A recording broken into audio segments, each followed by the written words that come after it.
Yo, what's going on, everybody? Welcome. It's a Thursday night pre-game live. We change the names constantly. That's what we do. We change the names constantly. Okay. First off, if you happen to stumble upon this live show and you are not a Razorback fan, well, first off, I would still implore you to hit the subscribe button, like and share and all that good stuff. But also go check out SEC Unleashed here on YouTube, where myself, Travis Ford, Tim Neal, we host an SEC live show pod on right here on YouTube. So again, SEC Unleashed, go follow it, go hit the subscribe button, check it out. We did a live stream last night. I think it went almost 2 hours. Thought it was pretty good, man. Travis puts in a ton of work into those.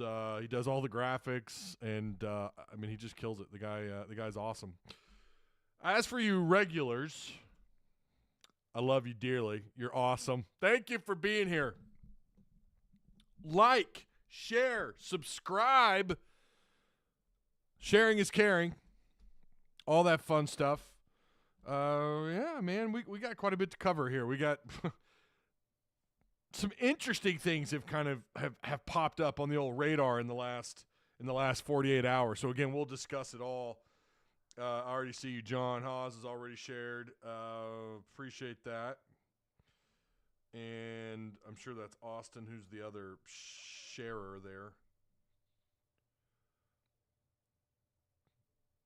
Appreciate you guys. It's not Austin, it was John. All right, I'm ready to watch basketball live tomorrow night, says Big Man Ross. Yep.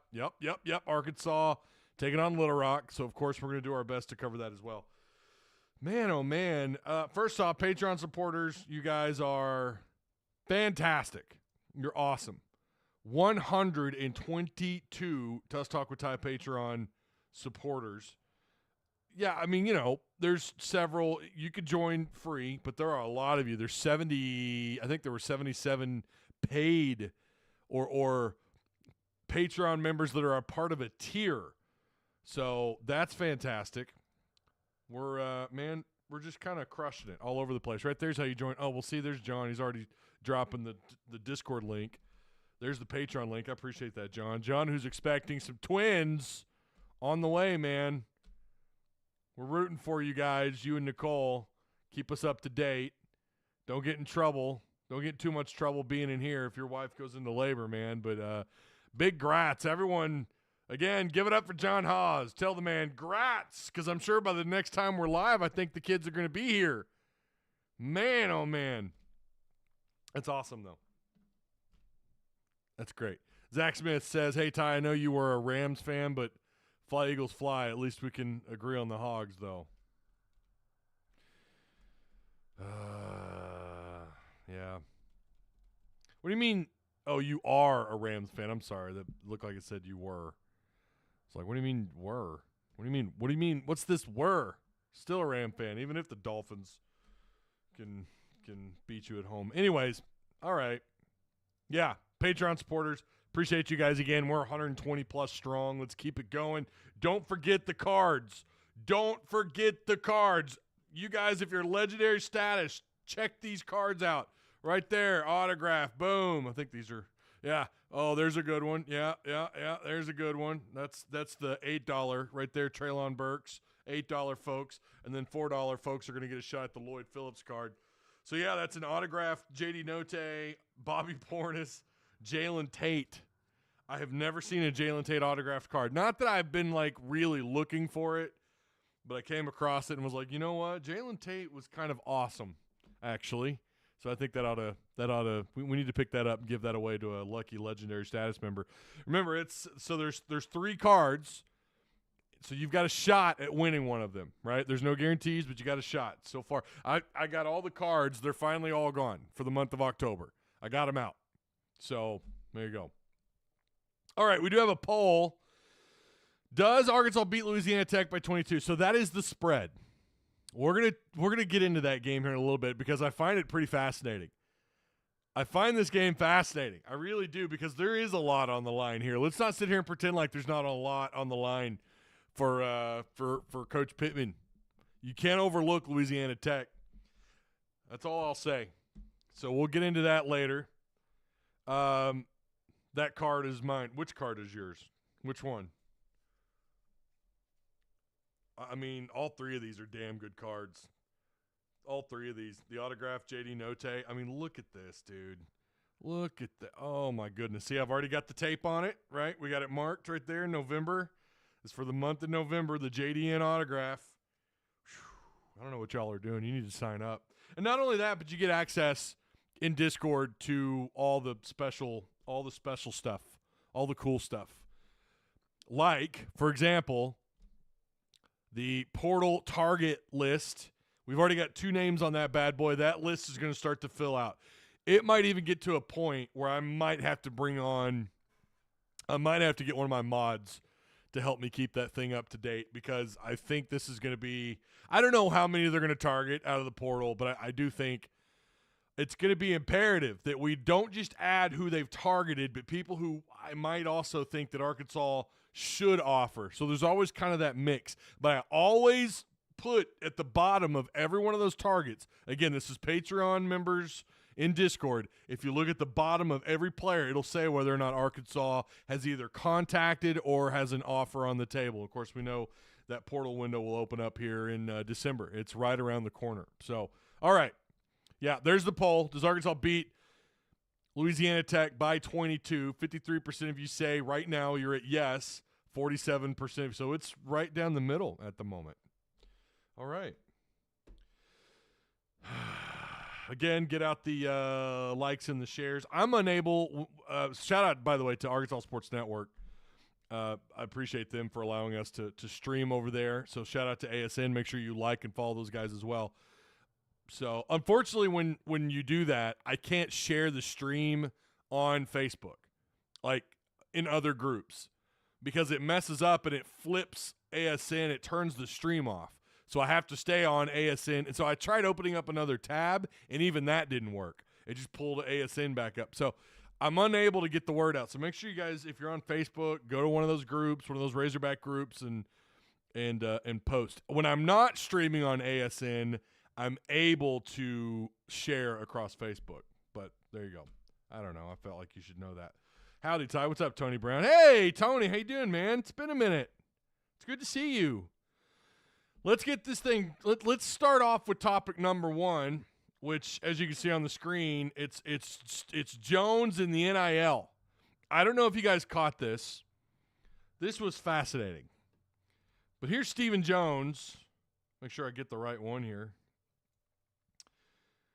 He was asked. He was recently on the Fan down in Dallas. I think it's 95.3 the Fan down in Dallas. I don't know. John, he's a Texas guy. He could tell you about it.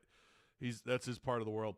But anyways, this was a couple of days ago, but this was him being asked about tipping the scales with Arkansas and Texas, the Longhorns, and just bombarding Arkansas's, the NIL. And here we go. Here's what he had to say. Have y'all ever thought about tipping the scales on that rivalry and pumping all the NIL money into Arkansas and really just making this a no contest? Well, we've got our own payroll, as you know, that keeps us busy, and I don't know that we need to add an NIL to it. Other thing is the NFL certainly has rules on the football side of things that really keep a finger on what an NFL owner can do in terms of NIL, which, of course, as you know, would make sense. That does make sense, come yeah. from college to the NFL. They keep a close eye on that, and it's really difficult to get involved in that aspect of it as an NFL owner. Appreciate it very much, good sir. Best of luck this evening. So that was that. I know that was something somebody had brought up in our Discord and Patreon chat. Fascinating, right? I mean, he says that the NFL has rules on owners giving or donating to any university NIL, or that the NFL keeps a close eye on all that, right? I tried looking this up, and I'm going to be honest with you. I couldn't, I gave it a good try. I was also trying to get some other stuff ready for the show today, for the live tonight, and also be prepared. We got 2 games. We got Arkansas on Saturday, Louisiana Tech, and then, of course, Friday night you got the game against Little Rock here in Fayetteville. So, I didn't want to spend a monumental amount of time on this, but this is what I could find. This is from the AI on Google. I'm not saying you should trust it, but this is what I was able to find. I'm sure there's a rule book somewhere in the NFL, but you can read that right there on your screen. I'll try to see if I can size this thing up. Well, it won't let me. What are you doing? Why won't it let me resize you? Have y'all ever thought? Oh, no, that's the wrong one. Here we go. There we go. Shoot. There we go. Okay, NFL owners can donate to NIL, but it's difficult due to NFL's rules and the fact that players must come through college to get to the NFL. The NFL keeps a close eye on what NFL owners can do in terms of NIL. I don't know, man. Are they – I don't know what to make of all that. I'm not even sure that that's exactly what we're looking for in terms of the question. But it's bizarre to me that you can give money. You know, you could donate something like I don't know, the Jerry and Gene Jones Student Athlete Success Center, which was millions of dollars to a university, and not also donate to, like, let's say a NIL pool. I don't know, what were the Hunts doing? What was JB Hunt? What was all that about? Like, why not? It's not as if the NFL. It's not like an owner can. You know, you have a draft, right? Like, you could draft players that you like. The player doesn't pick and choose where he goes. This isn't like high school football. I don't understand why the NFL would have a big issue with this. I don't know. Maybe I'm just missing something. I found that to be pretty interesting. We talked about it briefly last night on SEC Unleashed. Maybe I'm missing something on it, but I found that to be a little bit just strange. That why could they not? Now, to be fair, the NFL might view the NCAA as kind of competitors in some ways, right?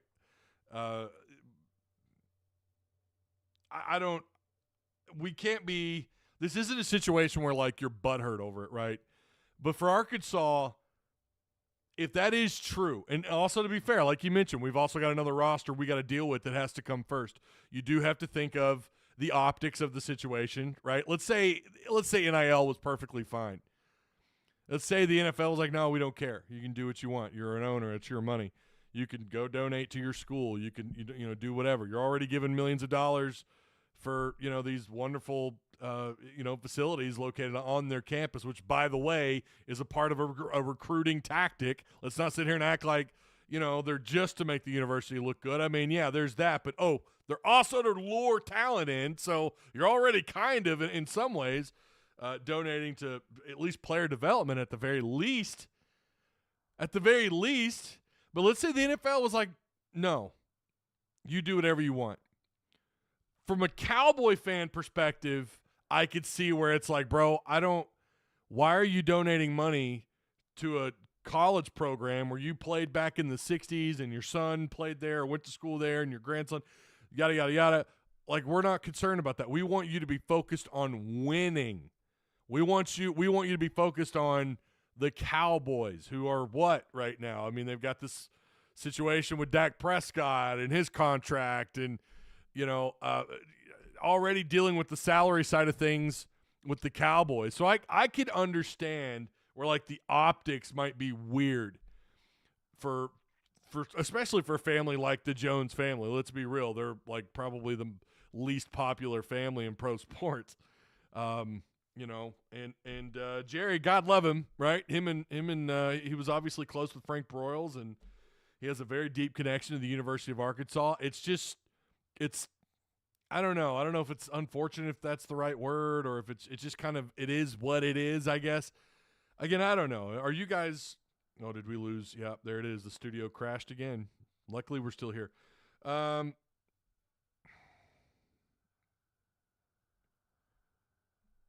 What's the word on Beal, the in-state defensive tackle? Don't know yet. Sell the team and focus on the Hogs. I agree with that. Turn the mic up. I mean, it's up. Well, there it goes. It might have been froze. I don't know. Is that better? Angel says Uncle Jerry. Yeah, I know it. Uncle Jerry. He's getting up there in age, man. I didn't know he's older than Joe Biden. Did you guys know that? I didn't know that. He's like several months older. Now, I say that. I read that on Twitter. So it must be true, right? Must be true. What are y'all talking about hockey for? Oh,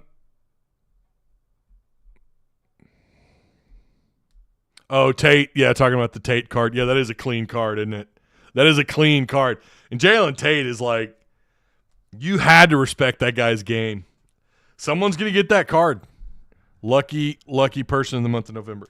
So, anyways, yeah, that's what they had to say about the NIL stuff. And here it is again. Have y'all ever thought? God, I keep doing that. I labeled them the same. But there it is again. That's what AI pulled up. That's the Google, what do they call that thing? The Gemini, is that what they call it on Google? Their AI? I don't know.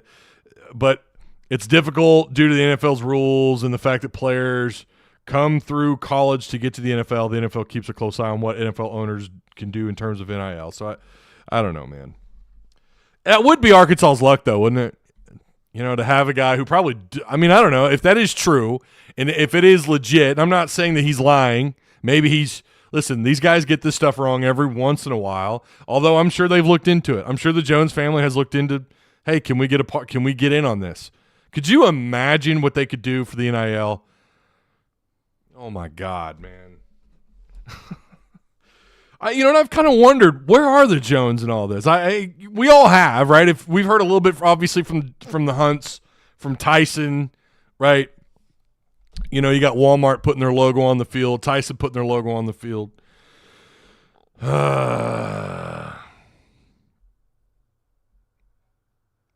We really need to move the program forward, says Angel. Yeah, well, need to get that NIL situation figured out.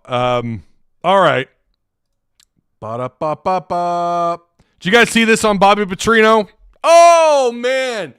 Shout out to Andrew Hutchinson over on BOAS, Best of Arkansas Sports. They wrote he wrote a really good article. Again, that's bestofarkansassports.com. This is being reported. The Atlantic cited Bobby Petrino as a possible replacement at FAU. Now, I know there's been some Ray Lewis drama. Like, someone, who was it? Was it Schefter that reported that Ray Lewis was going to be the next head coach? And then I guess ESPN came back and was like, no. And so, whatever. The point of this, let me read this first. In a story about the Owls' job and who they might hire, the Athletics' Matt Baker and Chris Vanini, I feel like we have referenced one of his stories here before, listed a somewhat surprising candidate that is of interest to Arkansas fans, Bobby Petrino. Their reasoning is sound. FAU's last three coaches have been former Power 4 head coaches. It's Power 3 head coaches, but that's okay. Herman, Willie Taggart, Lane Kiffin. And Petrino is familiar with the area from his recruitment of Lamar Jackson. The Heisman Trophy winner hails from Florida. I'm reading this really fast here, which is just south of FAU. Yeah. So Pompano, is that how you pronounce that? Pompano. That's where Lamar Jackson's from, which is just south of FAU's campus in Boca Raton. Mike Irwin was quoted in Andrew's article. So Mike Irwin has talked about this before, just about Bobby wanting to stick around, not as a head coach, but as a coordinator. So Mike Irwin, this was quoted from Andrew in the bestofarkansassports.com article. And this is, again, from Mike. I think he would be perfectly happy to stay here for the next 4 or 5 years and help this school, Irwin continued. I think he wants to give something back for the way he left the first time he was here. And I just think it's a combination that's going to work. So, and again, he goes on in the article to mention the fact that Arkansas is ranked 11th in total offense, which is right at 458 yards per game. Taylon Green likely coming back in 2025. It's probably fair to think Petrino would want to come back and try to help Arkansas turn those yards into more points. It's scoring just 31 points per game, which ranks 44th, 33 spots 33 spots behind its total offensive ranking. Yeah, if you look at it in SEC play, they're actually, what was it, 20? Oh, what was it? I had it here. They're at 404 yards per game in SEC play, 24 points per game in SEC play. A lot of improvement, right? So against Auburn, 342 yards, 24 points. Against A&M this year, 379 yards, 17 points.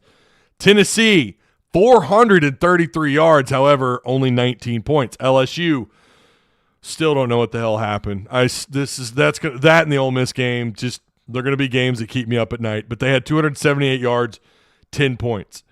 At Mississippi State, Arkansas's offense led by Bobby Petrino, 675 yards, 58 points. Ole Miss, 492 yards, 31 points, in large part thanks to Malachi. And then versus Texas, this is another game. Like, I get it. Texas has some talent on defense. They're pretty good on defense. But 231 yards, 10 points. So it's 404 yards per game, 24 points per game in SEC play. So they're still trying to figure things out in SEC play. This is a weekend where you're going to get an opportunity to maybe stat pad a little bit.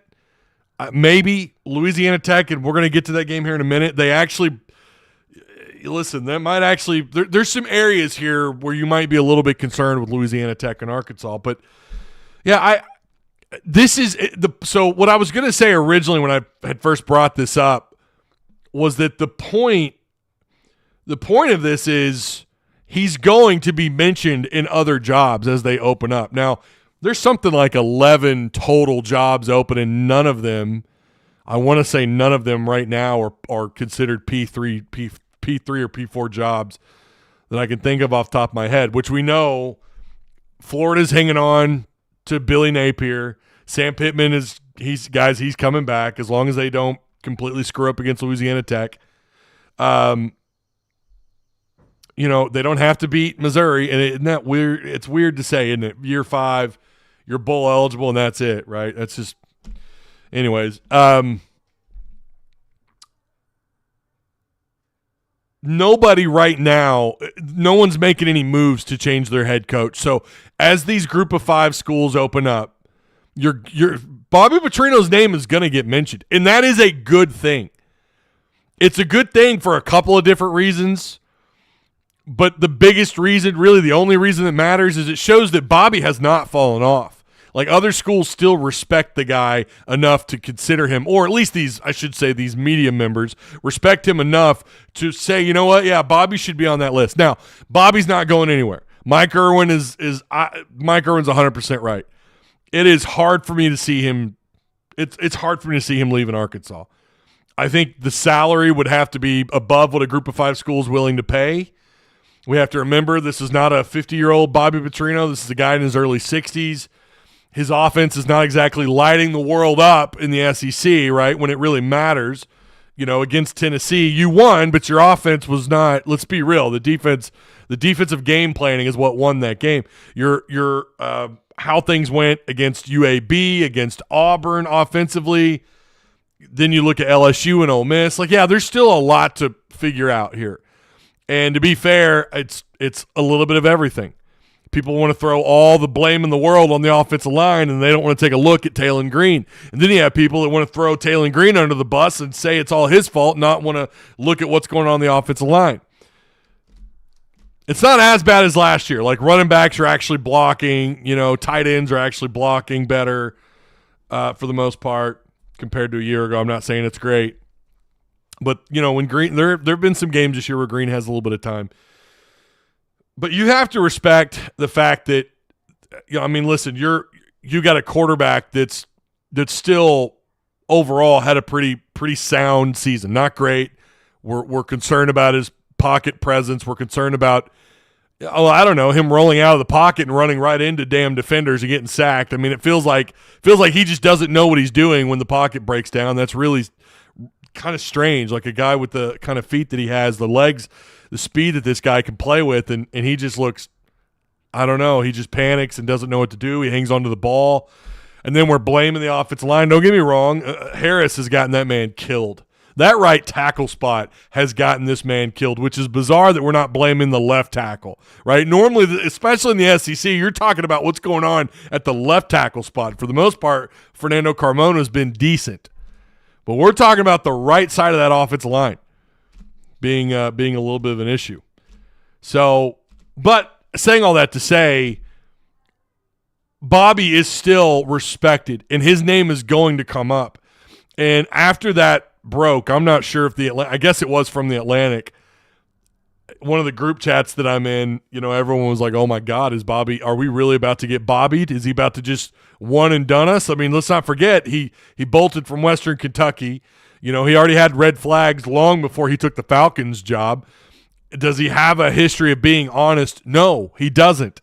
He does not have a history. So nothing would surprise me. And guys, the new motto this year has been never say never, especially with the modern day, with where we're at in college athletics and just how wild things are.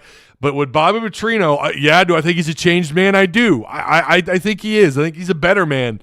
I think he's learned from some of his mistakes. But it wouldn't surprise me if one of these group of 5 schools offers him a big enough salary and it's a place where he feels like, A, he can recruit, and B, he feels like, well, that place is going to put me in a good position to be a head coach. He might consider it. But everything we know about the guy, I don't have chat up yet. I'm sure you guys are screaming at me, but Ty doesn't want to be a head coach. I know. He doesn't want to be a head coach. I've talked about this ad nauseum. I've talked about this so much, and Mike Irwin's brought it up. And I'm pretty sure Courtney, when we've had her on, she's talked about it. He doesn't want to be a head coach. So that's the good news. Now, what if another school wants him as an offensive coordinator? We're not talking about that enough. However, I still believe he wants to be here at least 2 or 3 years. Now, if it's year 2, the offense is rocking, and, we're talking about next year, and maybe Taylon Green or whoever, Malachi, if you can keep these two out of the portal during the offseason, we have a real quarterback battle, and we make some changes up front. We get some better skill position guys. Maybe it all comes together and the offense is rocking and rolling. Are you concerned about another school coming in and grabbing him as an offense coordinator? Yeah, I think that's fair to say. I don't know if there's any guarantees that this man's going to retire here as a coordinator, especially when we've said all along he's tied at the hip to Sam Pittman. I mean, let's not get it twisted. He's tied at the hip. If Pittman loses to Louisiana Tech, everyone's gone come December. Or maybe even before Mizzou. Hell, I don't know. But, yeah. But it is a sign that, at least this guy's still well respected, that the media thinks highly enough of him and believes he's still got it. And clearly we know that. We could sit here and talk about, and I love to bring up what he's not doing in the SEC because I think that matters. However, that doesn't mean we look at the non-conference and go, who cares? Bro, look at Texas. Look at that schedule. Right? Mizzou, look at that schedule. We're going to sit here and pretend like we're the only school that plays a bunch of junk shit teams for non-conference opponents. I mean, don't get me wrong, Oklahoma State, you fell apart. The turnovers killed you. Defense couldn't get off the field. Offense couldn't finish off drives without turning the ball over and making mistakes. I get it. But the fact that you are a top 15 offense, top 13 offense in the country, I don't care that you got most of that against some pretty crappy teams. I don't care. You know why? Because they're still getting offense. They're still getting production. I mean, 379 yards, 17 points against A&M's not that great. But Tennessee, at the time, I don't think Tennessee had given up 433 yards up until that point. 433 yards of offense. Mississippi State, Arkansas put up the most yards on Mississippi State. I know they're bad, but other teams have played them too. 675 yards, almost 700 total yards of offense at 58 points. Ole Miss, you were eventually able to move the ball. Again, you've got these games that are just head scratchers, right? And UAB is one of them. Auburn is, one of the weaker SEC opponents, is one of them who we've said all along, and we said going into that game, Auburn plays pretty sound defensive football. But we could sit here and talk about, well, Ty, they're 11th, but they did most of that against their non-cons. Bro, so did just about everybody else outside of like Ole Miss. And Ole Miss, you saw, they got it done. They got the winning recipe. Schedule all these shit teams at the beginning of the year. And then eventually you walk into the SEC, you kind of hit a wall, and then all of a sudden you figure out all your wrongs. You right those wrongs, you get it fixed, and then you move on because you have talent. Arkansas doesn't have talent. They just don't. They don't have talent. They don't have the talent that Ole Miss has. They don't have the talent LSU has, although LSU's hit a wall lately. I applaud what Petrino's been able to do, and this is why I'm not a get Green off the field now guy. I'm not. I know if he has a rough game against Louisiana Tech, I know you guys are going to remind me, we told you, Ty, should have been Malachi. I'm not saying that it shouldn't be Malachi. I'm just telling you that I don't think – I'm not on the get him the hell off the bus or get him the hell off the field. I'm not there because of some of the good that we have seen this year. And that's a cap tip to Petrino and what he's done in a short amount of time with Taylon Green. So imagine what this team can do year 2 with Bobby Petrino's offense coordinator. I do think they'll be able to build off of this season. However, the schedule's tough. Sam Pittman is still your head coach, so then there's a game management issue. There's a time management issue. There's a why the hell did you not show up against, or even better, where did you go in the second half against Oklahoma State? What were your players doing? Why were you turning the ball over? Why were you making those mistakes at those right moments in Oklahoma State's for their advantage? Like, why did you do all those things to lose that game? Why was the Auburn game so ugly? Why was the UAB game so ugly? Why did you get your shit kicked in against Ole Miss and LSU and Texas? Those things are still going to linger because Sam Pittman's your head coach. But the good, I don't think there's – listen, if you disagree with me, I want to know why. The good is you would have Bobby Petrino back year 2 without either Malachi or Green. I've told you guys what I want to see in the quarterback room. I've told you. I've said this since I've said this going back to August when I was asked. It might have even been on Mark Rogers' show. I can't remember, but I was asked about the quarterback battle, and I said there was never one. There was never a quarterback battle. It was always Taylon Green. Malachi never that I saw never got a shot with the ones. Now, did I miss maybe 1, maybe 2 days of spring camp? Maybe. I can't remember off the top of my head. I feel like I went to just about all of them. And the same thing throughout fall camp. I don't know that Malachi was even given a fair shot. That's what I want to see in the offseason. It's too late. Like, you want to put Malachi out there, hell, you might just be feeding him to the wolves. The offensive line struggles. You still got receivers dropping balls. You still got guys falling on routes, right? You got guys tripping and falling on routes. You still got receivers making mistakes. There's still I don't know. These guys, tight ends are just, I don't know if that's part of the game plan or what the hell. They're still not a part of the offense, it feels like. God, that's something they got to rectify in the offseason. But there's plenty of bad. There's plenty of good. Well, I say there's plenty of good. There's plenty of bad, and there's some good with this offense. So, I don't know.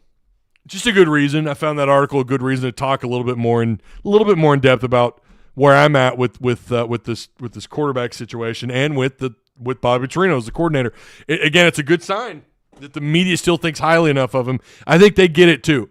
Outsiders at least still kind of get it. Like, all right, this guy, he could still call a game. He can still do it. I want to be excited for the home stretch and next season, just not finding a lot of reasons, says Logan Muir. Logan Muir. Sorry, man. It sounds like what does Thor call his hammer? What's that thing called? Where's John Hawes at? John, help me out. What's that thing called? I can't pronounce it. It's a weird name. I was never big on Thor. He was not my favorite character, all right? Iron Man all the way, baby. Back when comics were worth a shit, not full of social justice bullshit. Anyways, yeah, that's what I want to see in the offseason. I want to see a real quarterback battle. And I want these guys both to be back because I do think Green has a ton of upside. I do. I think he does. If he can calm down, get it fixed. Muleneer. That's it. Muleneer. Yeah, your last name kind of reminds me of that. Props, though. It's a cool last name. King Bell says, I'm still pissed from the old piss coming in Razorback Stadium and setting records. Isn't it embarrassing? What did I say? I said expect this stuff to happen when Pittman is the head coach. I wasn't saying fire him at the time. I wasn't saying that, but these are the things. Like, these teams, they just either vanish. In the second half, they either vanish or they don't show up at all. Seems like there's drama every year somewhere on the sidelines, in the weight room. I can't. Yeah, they're keeping Pittman, and I really think it has a lot more to do with revenue sharing. I think that's what it is. Maybe I'm wrong. I don't know. What is Mjolnir? It's Thor's hammer. Patriot Republic says TG has no protection, thus makes mistakes. Didn't see Ewers even get pass rushed. Yeah, and to be fair, there are times when Green runs right into someone on the defense when he's trying to roll out of the pocket. He'll just run right into him, and then that counts as a sack. He's just got to have more awareness. And at times you'll see him step into the pocket and make good throws. You will. I mean, that part of his game has gotten better. There's no ifs, ands, or buts about that. I've been keeping up with those numbers all year long. I'm paying attention to all the deeper analytics, his passing depth, and everything. They have gotten better. His under pressure numbers are better. I mean, he's up across the board. I mean, he is. He's playing. He's actually playing, and PFF actually loves the guy's game. And you could kind of see what they're talking about. But then there's the pocket awareness side of things that he just does not get right. He panics as soon as the pocket crumbles, as soon as he has pressure, and then he runs right into a defender. Are we at the point that we accepted what we are, Ty, especially with this football program? Again, I don't know what to expect with revenue sharing. I don't know if that helps Arkansas or not. When you're talking about trying to tip the scales or even things out, if it is an even playing field and if that's the point, then it's just going to go back to really what we were before, unless I'm missing something with it. You need, in a weird way, you kind of need the chaos of the way things are right now, and I know there's people that hate that. It gives way to tampering and all this stuff. I get it, but you've also had a couple of pretty good transfer classes. You were able to imagine trying to run that offense in 2020 without Felipe Franks.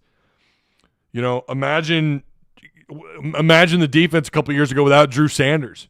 Landon Jackson, who's not been quite the difference maker we thought he would be. In fact, he's not one. He's really kind of a playmaker. He's a low-grade playmaker. I got to make that scale. One of these days I will. I swear I'm going to make an actual scale of how I rank players. But he's a low-level playmaker, right? Difference maker, high-level difference makers are like Darren McFadden. Matt Jones would be a couple pegs under him. Ryan Mallett would be right there, right? Those are like the difference makers. I would argue Tyler Wilson in 2011 he was right there as a difference maker on my scale, on my totem pole. And, yeah. Don't have a lot of those on this roster. But you want – the only way you do that is you go through the portal. And the portal's going to always be there. Don't get it twisted, right? I mean, I still think we're headed towards short-term contracts. And who knows? I don't know what to expect, man. I wish I had a better answer for you. I truly do not know how to answer that. That's a tough one. Hey, make sure you guys like, share, subscribe. I appreciate all you being here. I'm getting tagged in Discord. What'd I miss?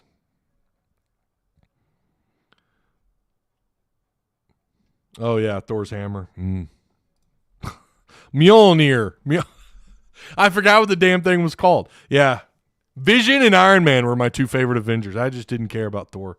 Never was into the mystical, you know what I mean? Like, I always thought that was weird. Why is he a Marvel character? I mean, I realize he's been around forever, but why? And then the movies, he kind of grew on me. I kind of liked him. The Thor Ragnarok was actually pretty fun. That might be a biased take because of the Led Zeppelin, the scenes where they're playing Led Zeppelin. God dang, I love it, dude. All right. Anyways, yeah. Andrew Armstrong got a pretty nice – well, let me just put it on the screen here for you. Andrew Armstrong is a beast. Here he is. Blow! Right there. Andrew. Why won't you move? Here we go. Let me read this. Only wide receiver with 80-plus grades versus man and zone coverage. He is he's been special. And it's crazy to think because almost 1,000 yards, but 1 touchdown. Have you ever seen that before? A receiver with 900 and whatever it is, 940 or 50 yards and 1 touchdown? It speaks to the quarterback play. It speaks to the offense. It speaks to the play calling in the red zone, down inside the 10. He's just not really targeted down there, as far as I've seen. Maybe I am getting that one wrong, but I don't feel like he's targeted a lot. Who has been targeted? Guys like Broden, who has dropped a couple of those. Centennia, the Fayetteville wide receiver, he's pretty sure he's dropped one in the end zone. You know, we saw the tight ends get involved, but we're not seeing Andrew Armstrong get involved. I really hope that's not dampening his spirits, because I think this dude is making money. I think he's making money. Really, really happy for him, man. That's so cool. He's just been, and you see it in practice. You saw it. I mean, and he banged up. He had the hamstring issue through fall camp. He missed, I want to say, like a week, maybe a week and a day. I can't remember, and he comes back, and you think, well, it's gonna be a slow reintroduction for him for fall camp. Did I say spring camp? It was fall camp when he had the hamstring issue. He comes back and he looks just as good. That's when you know, all right, that dude's got some talent. And not only that, he's tough. You know, he's durable. By the way, I mean, his numbers are pretty nice. I mean, if you look at a little bit deeper look into his PFF, I'll go over it here with you just a second. He's been targeted 92 times, Andrew Armstrong has. 61 catches out of those 92 targets. He's catching 66% of those throws. That's a good number. PFF likes him at 86.6 as an offensive player. His receiving grade is 87.5. He doesn't drop passes. What does he have, like 1 drop all year? I mean, no, 3. My bad. He's got 3 drops. So he's dropped under sub 5% of his targets, of his 92 targets. The NFL is going to look at that and go, yeah, we like that. And he's taken a grand total, or he's played through 9. Remember, he missed a game. This guy missed a game. And he's still close to 1,000 yards receiving with 2 games left to go in the season. So happy for him. I think he's making money. The NFL, I've not seen any. I've not looked at any draft stuff yet. That'll probably be the next thing I do next week, is start to look at some of the early mock drafts. But yeah, man, he's 339 yards off yak, yards after catch, 339 yards. Man, he's lined up all over the field. We know they like to line him up at the wide left spot, but he is very, very highly regarded on PFF. So this probably doesn't shock anybody, right? I mean, he's been great. Good for him, man. Again, make sure you guys like, share, subscribe. Right? Do that. Hit the subscribe button. Check out Patreon. All the links provided for you down below. We got more. We still got to get into these games. What I've gotten so far from chat: fire Hunter Yurchek, fire Sam. While we were at it, we should fire Cal too.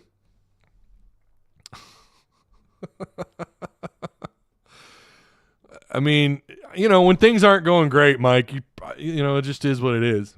I mean, folks aren't real happy. I think some of I get the frustration, especially with Sam. But yeah, Hunter Yurchek's not going anywhere unless some other school plucks him up. Joe Cool says, and they wonder why NIL is struggling. The majority of the fans don't believe in this coaching staff, but Hunter Yurchek, Chuck, and Bo continue to blame the fans. I mean,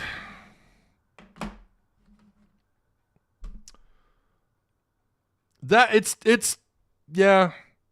No, I don't. I listen to Chuck and Bo when I drop my kids off to school in the morning. Sometimes I'll have them on the background if I'm working, if I'm getting a script put together, or if I'm doing whatever, I'll have them on. They try to take a more practical approach, and sometimes I think it does kind of backfire on them a little bit. You know, I mean, listen, I've listened to Bo for years when he was on the radio back in the day. You know, when the Petrino era, guys, he's always been kind of a defender of the program. I think he sees it from their point of view. I'm not going to sit here and say that I always agree with him, but I think he's made some pretty solid points. I don't agree with all of them. He's made some pretty solid points. It's a more grounded, practical approach, and Chuck is right there with him with it. You know, now, again, I don't agree. I haven't heard everything they've said either. But I don't know. I guess it's hard for me to get too mad at some of the stuff that they've said. Some of it I'm like, I don't know about that. You know what I mean? But listen, we're not going to always agree. At this point, I really think Hunter Yurchek is writing it out, or writing out Pitt's contract, waiting on rev share and bypassing the coaching changes likely next year. I don't know. I mean, there's a lot here on the table, right? And I think that would be irresponsible of him to do that, which is why I get where you're coming from, Steven, but that would show up. Now, if you want to continue being an athletic director and you want a job elsewhere, something like that might kind of stand out on paper. You know what I mean? And it means you may not be eligible eligible. Another big school may not. You know, I don't know that he wants to retire here. Hell, he might want to go back to Texas. I don't know.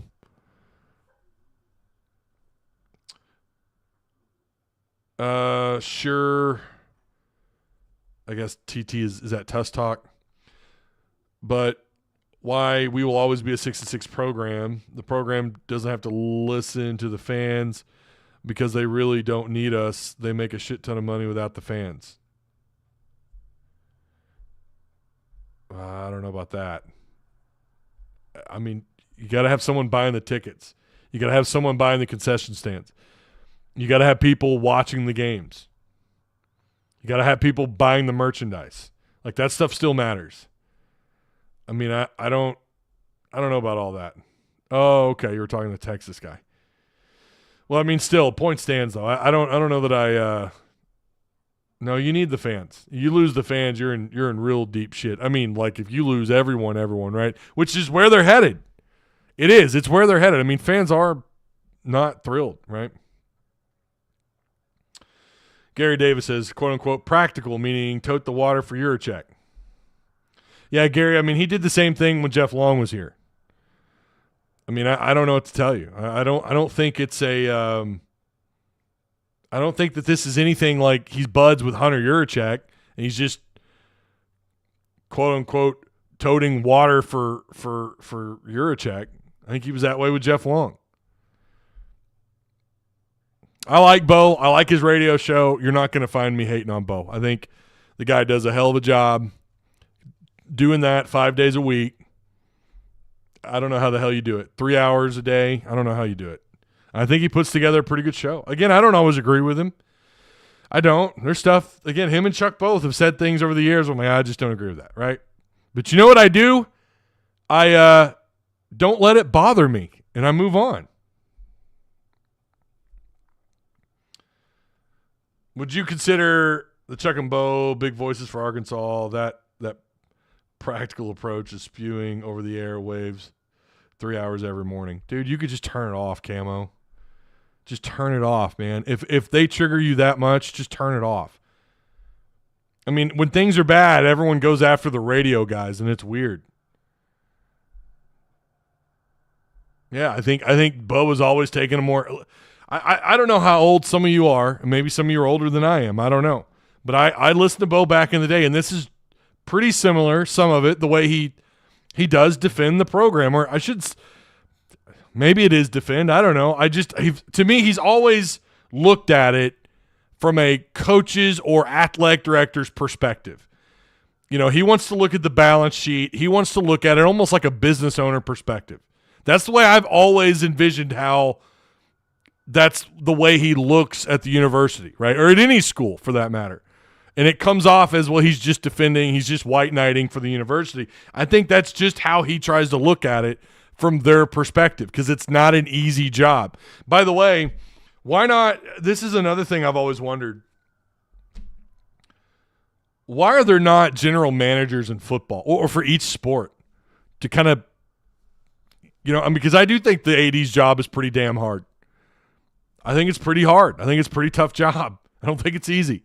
Yeah, he gets paid a lot of money, and I get it, but it almost seems irresponsible that there's not general managers of these teams. You have them in every other sport. Why doesn't, at the professional level, why do you not have that in college? And then you just let Hunter do his thing, get NIL straightened out, whatever. Not just Hunter, I mean any AD. Let them focus on getting NIL, trying to help facilitate and put together the money that's needed for these coaches to go out and get these players. I think that would do wonders for a lot of coaches and for a lot of ADs. Get a general manager to kind of help with the workload for each of these teams. So we got a 5-star quarterback from Kentucky. What? Whoa. What? Listen, I want it to be official. I don't agree with everything Bo says or Chuck. I've heard some things. And listen, you could say the same thing about me. I know I've said things. Camo Gang, I feel like every other show he's getting into it with somebody. If it's not me, it's someone in chat. You can always just, turn the channel if it's bothering you. We don't have a lot of options, unfortunately, outside of just independent media. But I'm not live 3 hours a morning. And if I were, I'm sure I would trigger some of you guys too. You'd find something you don't like what you don't like what I say, and then I guess I'm touting the water for the university, right? But I, just if they say something, you know what I do? And if I'm like I don't dig it, I'm turning on my phone. I'm turning I have what is that, Apple Music or whatever, and I just start listening to music. My kids, we listen to a little AC/DC on the way to school. It's that simple. Some people get so mad at those guys, and I'm like, why? Don't let the Razorbacks ruin your weekend and then Chuck and Bo ruin your week. Turn them off. Brock Vandegrift committed to us. No, what? Hold on. This stuff, first off, I'm not buying this. I feel like you're someone's trying to get me here. I don't have a notification from anybody.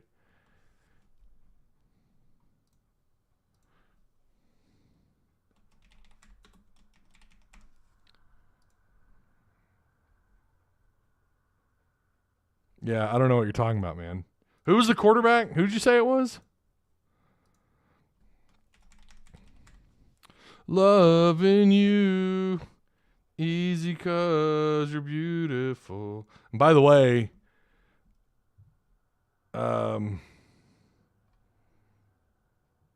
transfer players he's not in the portal. They can't announce till December. And he wouldn't be a highly rated quarterback anyways. What are his numbers this year? He's terrible. Brock Vandegrift is awful. Chuck and Bo bought that billboard spot.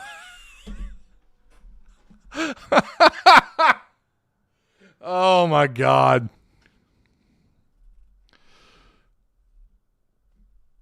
Oh, my goodness. I like you. Call it like you see it regardless. I always have.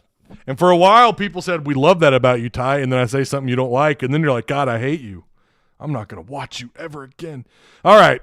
No, but for real, that's what's great. That's what's great about Tusk Talk Discord, too. You guys are more than welcome to come in there and tell me why I'm wrong. No one ever does.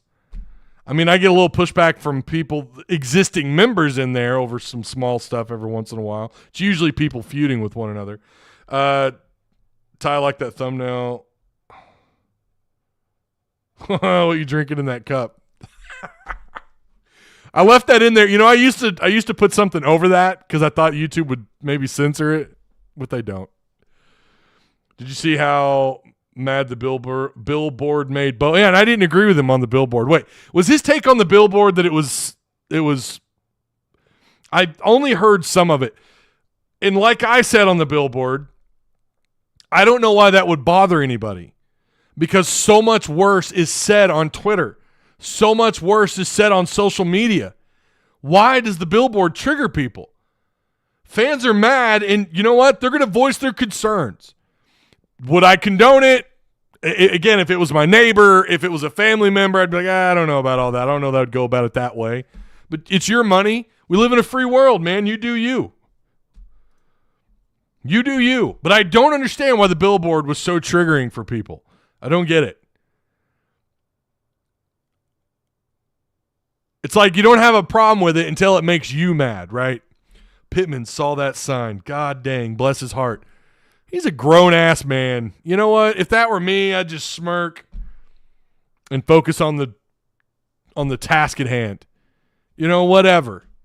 Was it a cool thing? Probably not. I mean, I wouldn't do anything like that. But, guys, we had far worse stuff when Houston Nutt was here.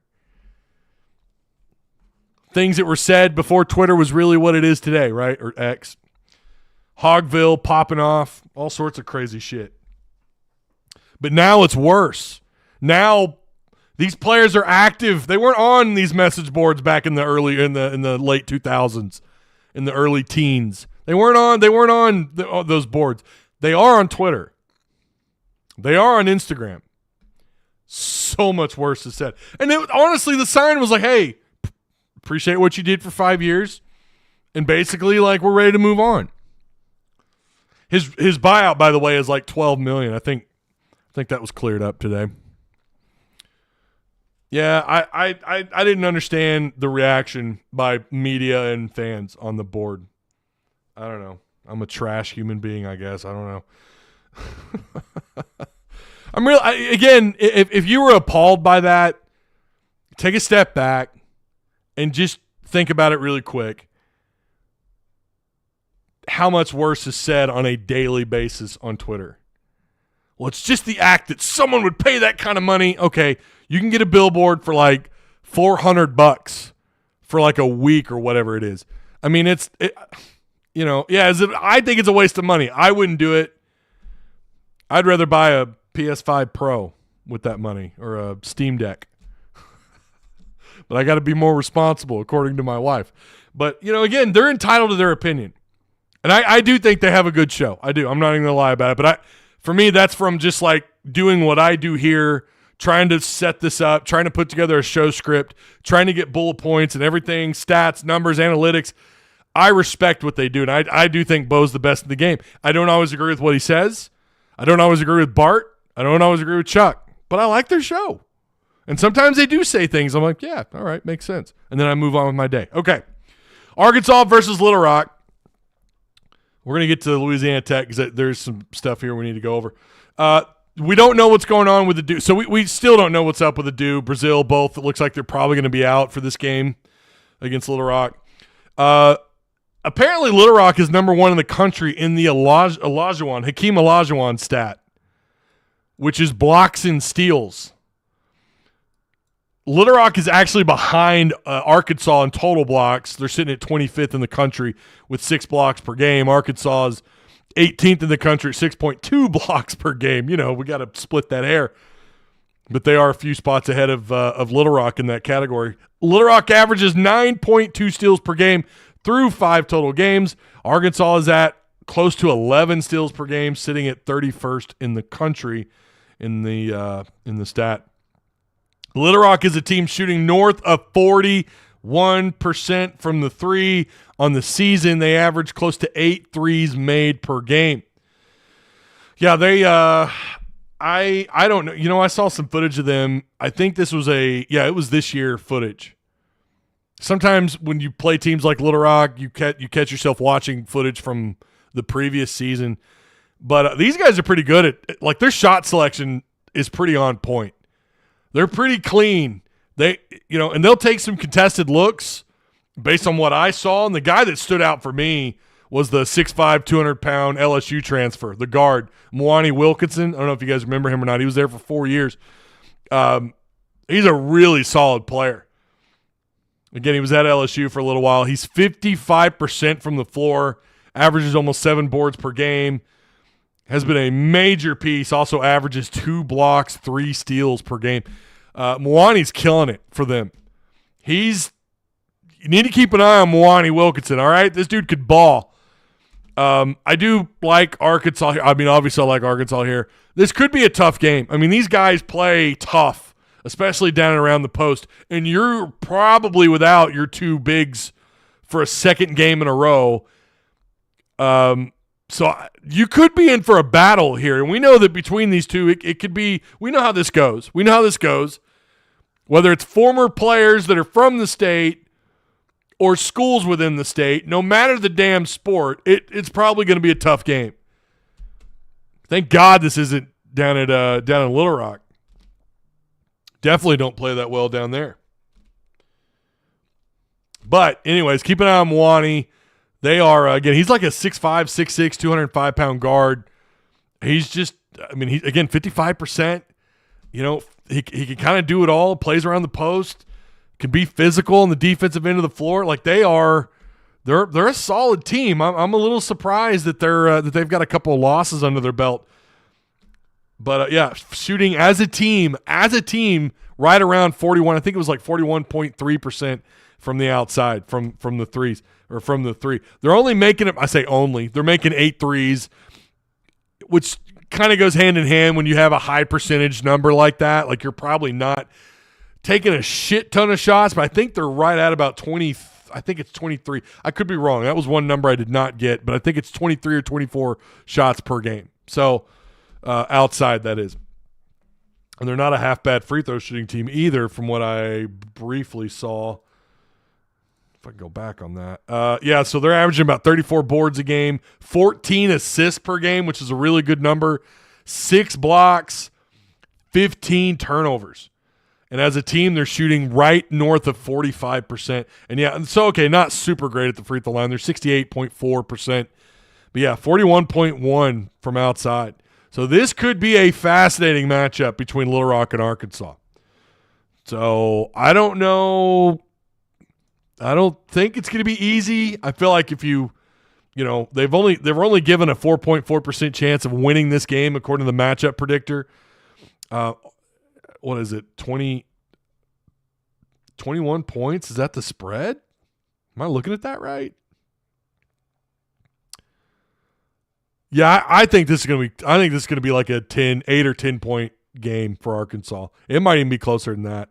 I don't know, man. They've got a little bit of size to work with. They got a couple leaner, taller guards. And again, you're down a couple of guys. Now, if you had at least Brazil back, I'd probably feel a little bit better. But, yeah.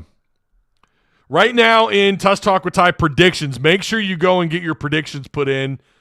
We have the question is which Razorback oh no, that's Arkansas. Okay, so this is Arkansas Louisiana Tech. We'll get to that in a minute. Here's Arkansas Little Rock, and it's the leading scorer for Arkansas. And it looks like Thiero and Flan are the two popular. I picked Flan, but it could be Thiero. I don't know, man. Will put Big Z. I mean, Big Z's kind of been fire, right? There's a couple of Big Z's in there. Razor Iffy back. Will. There's one more, I thought. Long shots got Z. So, yeah. Anyways, go fill out that prediction. Get us to 40. We're at 1, 2, 3, 4, 5, 6. We're at 37 total predictions. So go in there and put your prediction, damn it. If you heard, I did listen to him talk. Edu is special. Patience, fans, the team needs our support.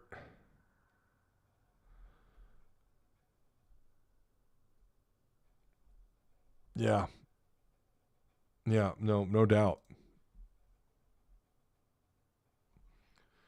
We play in Little Rock.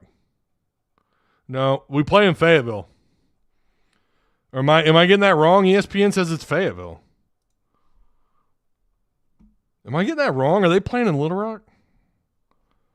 Y'all, I'm going to be mad if I got that wrong. No, it's in Bud Walton.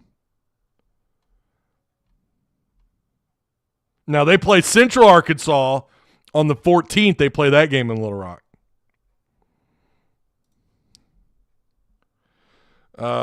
Sam getting paid to catch some shit, but it's time for a change, says Red Nasty.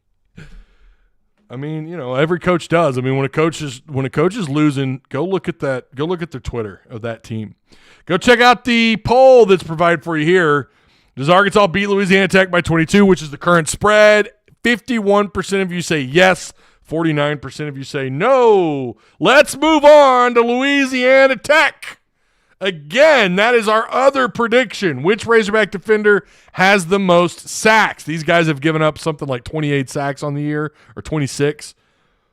And it's all over the place. We got Sorey, Jackson, Gregory, Ball, Brad Spence. Interesting pick by Lance, 84. Xavion Sorey from Otto Johnson. Yeah. All right.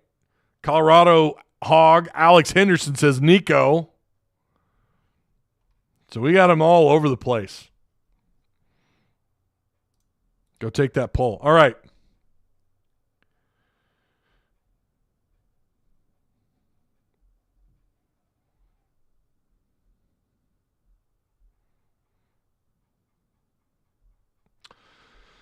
Louisiana Tech.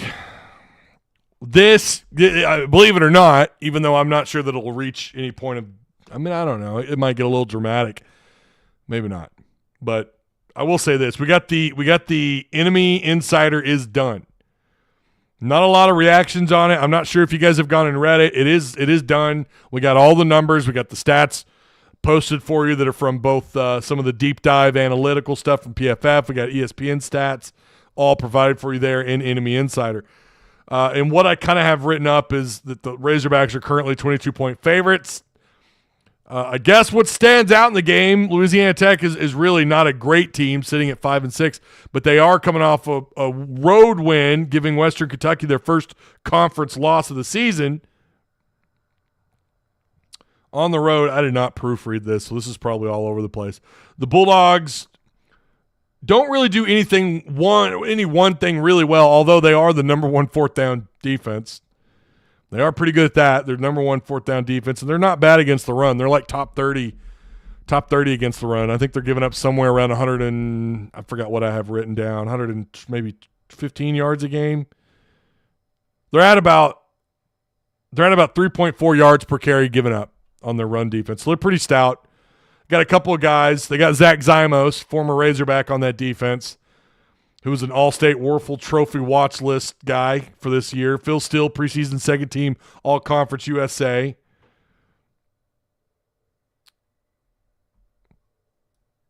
Didn't do much here but play special teams. All the mods and myself have picked Arkansas to win the game. Yeah, I mean, the question really is, does Louisiana Tech get beat by 22 points? And I'm going to say no, because these guys have not lost a game by more than 10 points all year, and they just beat Western Kentucky. The Bulldogs have lost 3 games this year in overtime. Their worst loss of the year was 10 points to NC State, which was a road game. I'm not saying Arkansas doesn't win it by like 21, right? Maybe it's 21, 20 points. We're splitting hairs again. Louisiana Tech can slow the run down a little bit. When you consider all the questions that Arkansas has out of the running game this year, when you're talking about health, whether it's Jackson or Russell, I mean, the little running back Hill from Florida State, he's not been healthy all year. So they've had an issue of keeping these guys healthy.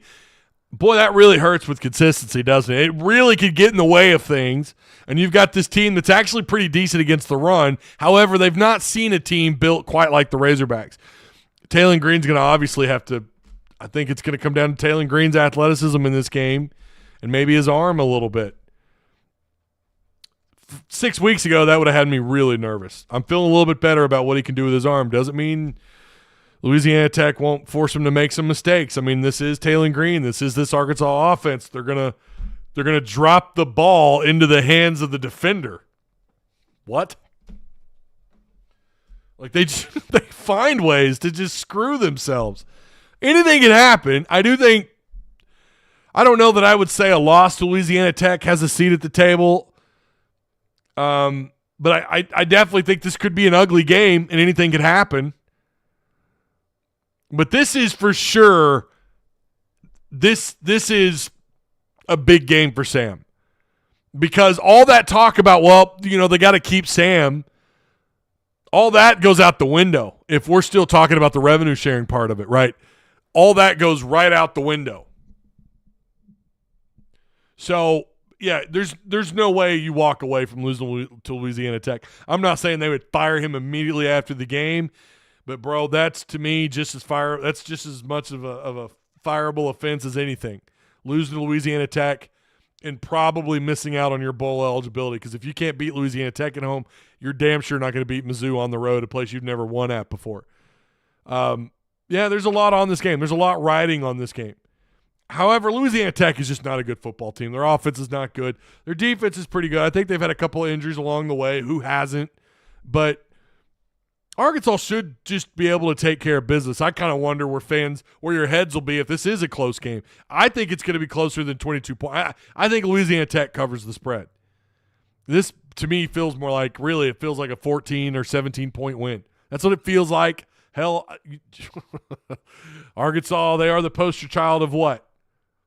Of the team, mattering on which team shows up, right? Like, that's just their – when you look that up in the definition book, when you look that up, the definition of a team that it just depends on which team shows up that Saturday. Sam Pittman and the Razorbacks, that picture's right there next to the word. They have a problem with not being consistent, right? They have a problem with not being consistent. They gotta again, you lose this, dude. You should be fired off the damn field. I'm sorry. You should be fired off the damn field. I'm saying they probably won't do it. But you should be. Yeah, they 3 games in overtime. They have fought every team they've played this year. They could be physical. They can own the trenches, man. They could play well along the line of scrimmage. But you are an SEC team. This should be a this shouldn't even be in question right now that we're talking about bowl eligibility. Should already be bowl eligible. But, here we are. Right? Again, that inconsistency shit rearing its head up with this team, and it's so frustrating, and you get tired of it. It is what it is, though. I get it. I've watched every game this season from kickoff to handshake. The passion and up-down emotions have exited the building as I watch.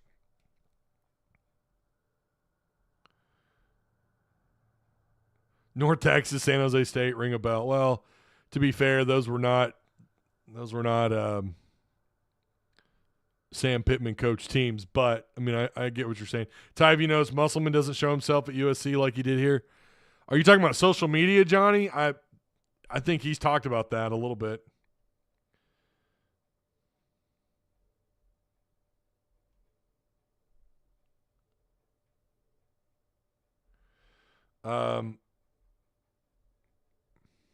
Arkansas needs to win out, says Hog Fan 40 ounce. Beating Mizzou would feel so good. Well, it would change the narrative, wouldn't it? If you won out, it changes the narrative by quite a bit. Because all of a sudden now you're talking about getting your 8th win in a bowl game. You're feeling a hell of a lot better. You're finishing above 500. Yeah, I mean, winning out would be huge.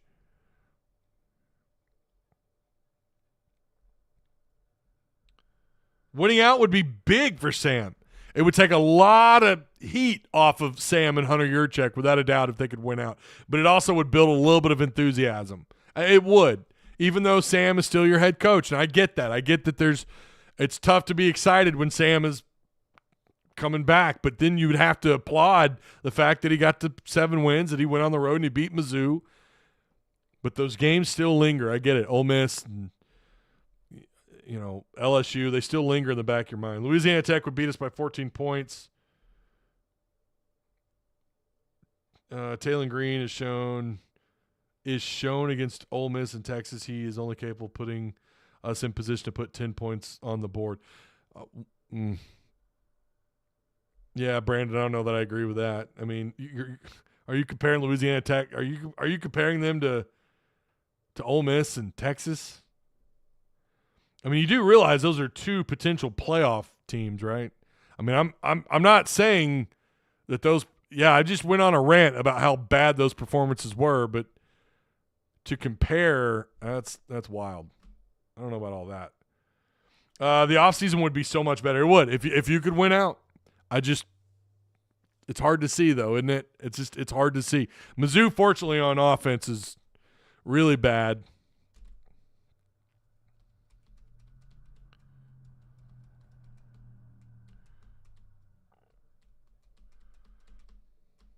Seven and 5 would be a successful season. I agree. Yeah. 7 and 5 would be successful. Absolutely. You'd still have that Ole Miss loss, that bad taste still in your mouth. And you can handle losing those games, but it's just like it's how poorly they performed, how they just didn't show up, and it's just to me that's been the one thing it feels like it's been consistent under Sam is that you're gonna have one or two of those games every year outside of 2021. Those are gonna happen. They're gonna implode. They're gonna find a way to lose those games.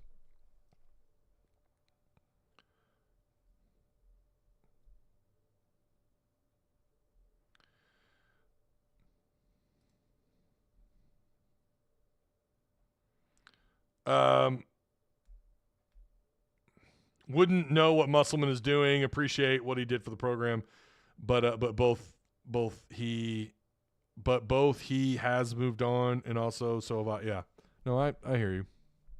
Yeah, I don't pay attention to USC. All right, so the poll: does Arkansas beat Louisiana Tech by 22? 52% of you say yeah. Yeah, I'd be in the no category. I think Louisiana Tech covers. I mean, who knows, right? If the team that showed up for 6 quarters against UAPB in the first half against Oklahoma State, that team shows up for 4 quarters, they'll beat the hell out of Louisiana Tech. But that goes back to,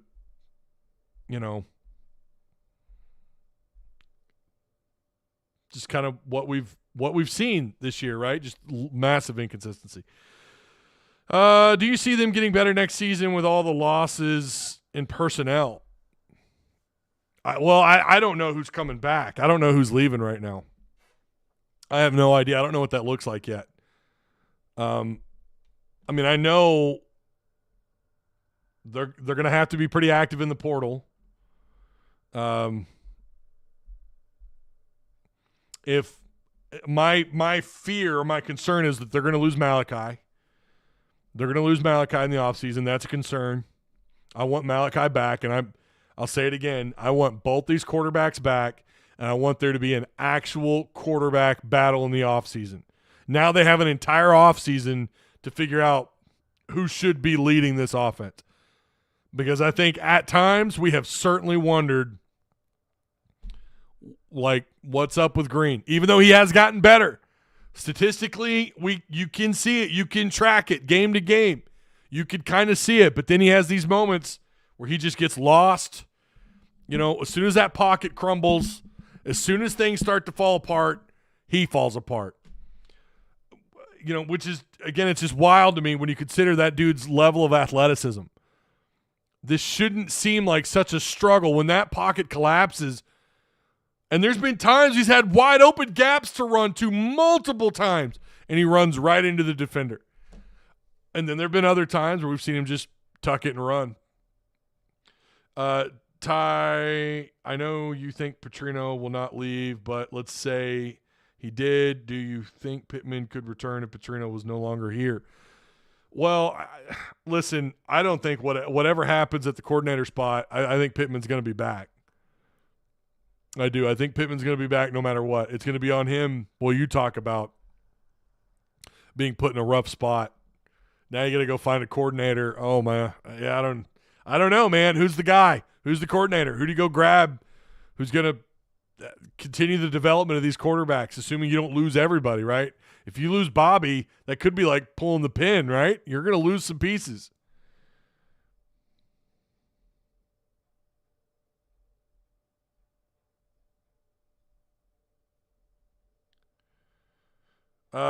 Depends on how well we do in the portal. Yeah. You know, they got to get to the portal. We got to get to that point in the season during the off season. I don't know what to make of all that just yet, right? I mean, we got to see what pieces come back. I believe Bobby's going to come back, but again, what's our motto now? Never say never. That's the motto. All right, that's going to do it. We're going to put an end to the poll here. You guys do seem to think, most of you do believe that Arkansas will cover the spread. I hope you're right. It'd be nice for them to blow these guys out. They should. Ty, looking forward, if we do have another 6-6, 7-5 season next year and the coaching search is crazy, do you think we keep Pitt again?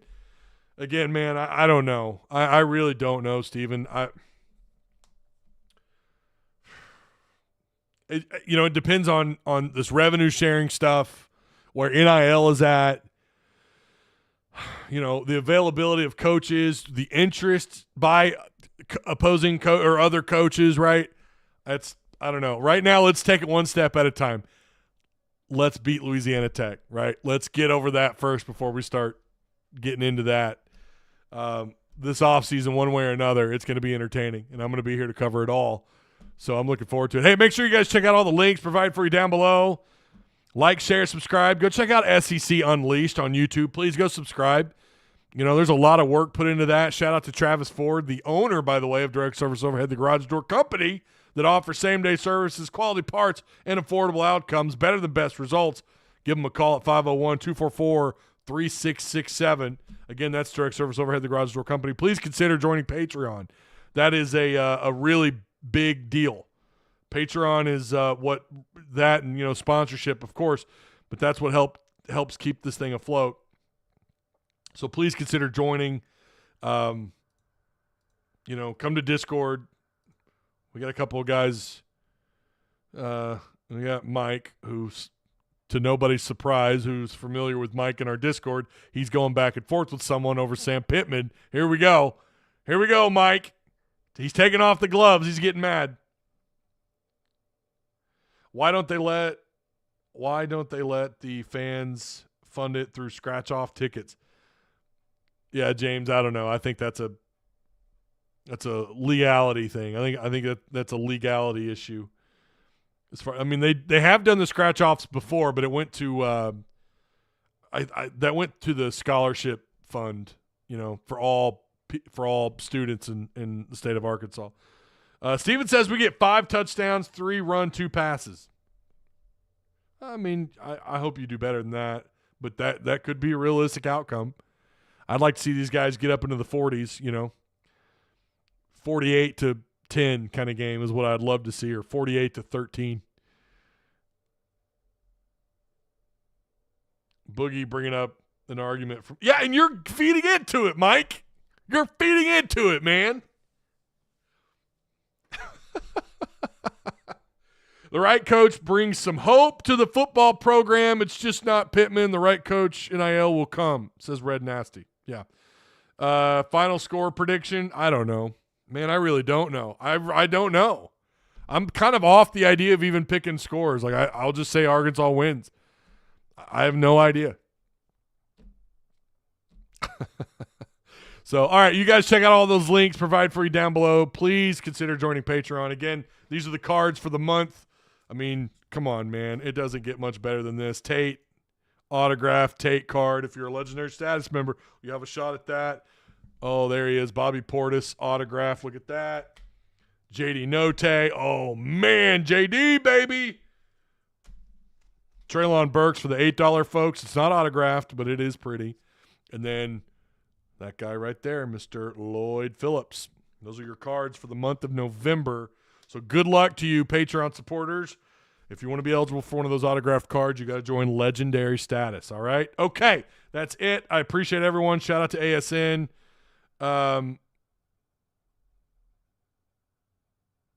Tim Posey, I'm glad you enjoyed the show, buddy. Glad you enjoyed it.